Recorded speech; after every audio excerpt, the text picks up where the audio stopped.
Welcome to my channel. ಈ ದಿನ ನಾನು ತಿಮ್ಮರೆ ಸೊಪ್ಪಿನ ಚಟ್ನಿ ಹೇಗೆ ಮಾಡೋದು ತೋರಿಸ್ತೇನೆ. ಒಂದೆರಡು ಹಸಿಮೆಣಸಿನಕಾಯಿ, ರುಚಿಗೆ ತಕ್ಕಷ್ಟು ಉಪ್ಪು, ತೆಂಗಿನ ತುರಿ, ಹಸಿ ಶುಂಠಿ, ಹುಣಸೆ ಹಣ್ಣು ಇಷ್ಟೇ ಸಾಕು. ಚಟ್ನಿ ಮಾಡುವುದರಿಂದ ಆರೋಗ್ಯಕ್ಕೆ ಕೂಡ ತುಂಬ ಒಳ್ಳೆಯದು. ದೋಸೆ, ಇಡ್ಲಿಗೂ, ಚಪಾತಿಗೂ ಎಲ್ಲದಕ್ಕೂ, ಅನ್ನಕ್ಕೆ ಎಲ್ಲದಕ್ಕೂ ಆಗ್ತದೆ ಇದು.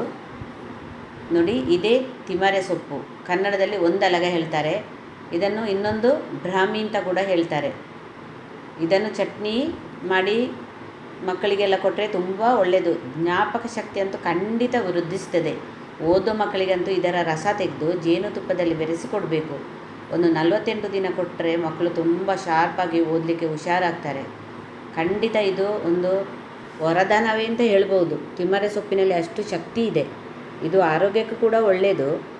ಡೈಜೆಷನ್ ಕೂಡ ಒಳ್ಳೆಯದಾಗ್ತದೆ. ಮಕ್ಕಳಿಗೆ ಬುದ್ಧಿಶಕ್ತಿ ಕೂಡ ವೃದ್ಧಿಸ್ತದೆ. ಇದು ದಿನ ಮಾಡಿ ತಿಂದರೂ ಕೂಡ ಒಳ್ಳೆಯದು. ಮಕ್ಕಳಿಗಂತೂ ತುಂಬ ಒಳ್ಳೆಯದು.